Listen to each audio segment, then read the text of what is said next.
Today I'm going to talk about differentiating strategic and operational functions. Doing so will be very useful for you to optimize the efficiency and impact of your nonprofit organization. So what is operational readiness? It's the ability to effectively manage daily activities, such as your projects, your human resources, your financial resources, and it includes things like supervision and things like daily financial monitoring and data entry, perhaps, just to name a few examples, right? Operational readiness really is the capacity of your organization to ensure that the mission is carried out on the ground in an efficient manner, day after day. What are a few examples of operational performance indicators? How can you measure your operational performance? So, for example, by looking at your project completion rates, right? Compiling that data. By looking at your beneficiary satisfaction. How happy are the people you are serving with your programs and services, right?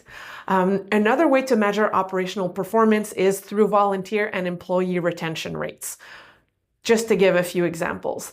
And the two other ones that I have for you here are the measurement of the achievement of your annual objectives. And finally, your efficiency in managing financial resources. So there could be key performance indicators in there. Who is responsible for what when it comes to operations in a nonprofit organization? So the management team, right? The executive director and their team or teams, depending how big your organization is. They are the ones who will be responsible for the day-to-day, right? They are responsible mostly for operational aptitude and for implementing the strategies, right? And then what's the board of directors' responsibilities in terms of operations? Well, the board of directors oversees operations through, among other things, budget approval, validation of annual priorities, through reporting from the executive director, and perhaps other members of senior management.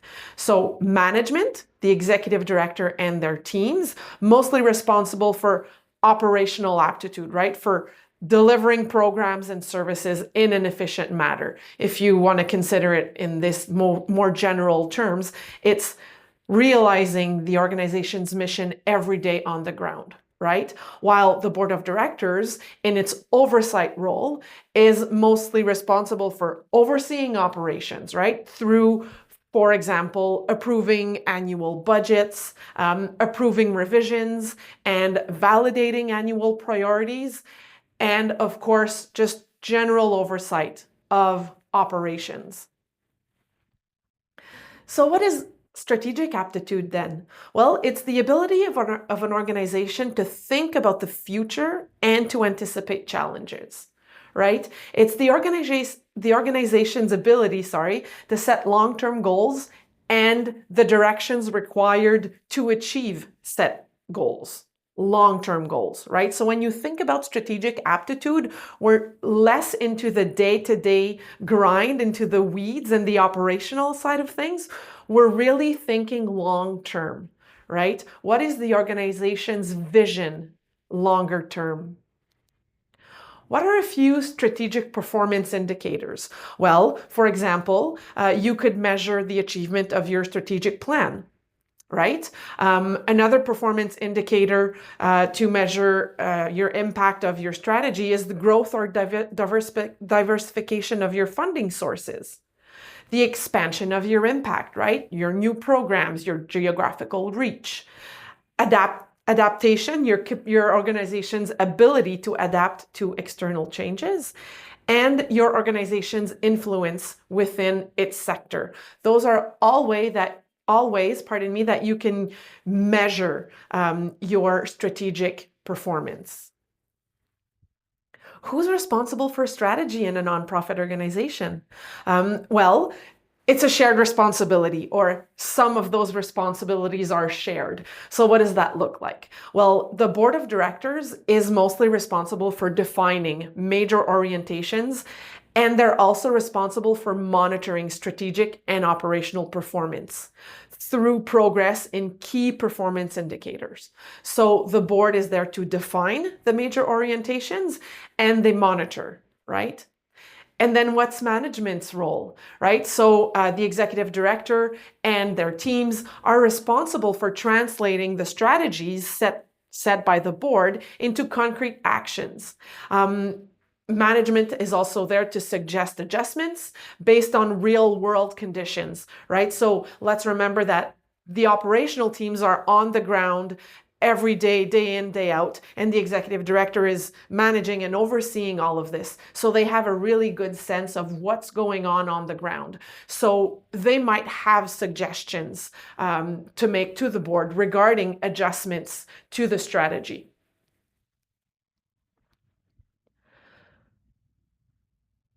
There are very distinct roles and responsibilities, right? So I'm kind of just coming back to what is the management responsible for and what is the board of directors for in terms of operations and strategy.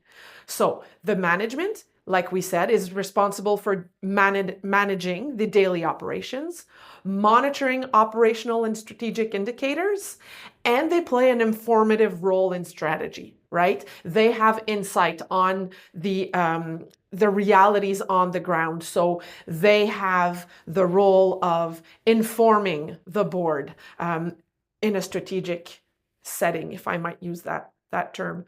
And the board of directors is responsible for long-term governance and planning. So the vision, right? Elaborating the strategy and also ensuring that the necessary resources are there for the operations, right? So these two sets of individuals, if we might say it that way, have very distinct roles and responsibilities in strategy and in operations. Why is it so important to have this distinction between management and the board's role? Well, a nonprofit organization focused solely on operations may stagnate without a clear strategic vision, right? On the other hand, a strategic vision will not be as effective without operational management, right? So if we say it in another sense, a strategic vision without effective operational management may weaken the organization. There's an essential balance here, right? So your nonprofit should have strong daily management, which should be aligned with the long-term strategy as set out by the board, right? So there's an essential balance here. For the next few minutes, I'm just going to go through a short list of pitfalls, risks, tips, and impacts. All right. So when you think of operational and strategic readiness and operational and strategic functions, what is one of the pitfalls? So confusing oversight with daily management would be one of them, right? The risk here is that the board of directors may become involved in micromanagement, leading to tensions and reduced autonomy for the management team, right? For the executive director, for example, and her teams. This can slow down decision making. The tip here is that the board should maintain oversight through reports and key performance indicators without interfering directly in daily operations. The impact is that this ensures transparency and efficiency, right? It also fosters a productive working environment. The next pitfall here would be not involving general management and strategy. So the executive director or other members of your management team, higher management, think about your CFO, your operations manager, for example. Those are examples of people in management positions that could be involved in a certain matter in determining strategy. But the pitfall here is not involving these people who are mostly responsible for operations in the definition of the strategy. So the risk here is that strategic plans may become disconnected from the realities of day-to-day operations, which can lead, among other things, to unrealistic or ineffective goals. The tip here is to encourage regular strategic discussions between the board and management in order to align strategy with operational insights, right? The impact here is that this will improve the relevance of strategic decisions, increasing the chances of long-term and organizational success. What's another pitfall when it comes to organizational, operational, and strategic functions, right? Well, not using clear performance indicators would be another one. So the risk here is that without clear performance metrics, the organization can lose focus on priorities and therefore struggle with resource allocation, right? So the tip here is to implement SMART indicators: specific, measurable, achievable, responsible, and time-bound indicators for both operational and strategic objectives. The impact here is we will end up most likely with measurable and trackable progress. This will strengthen the organization's credibility, will improve its performance, and also its outcomes. The last pitfall I'd like to share with you is focusing only on the short or the long term.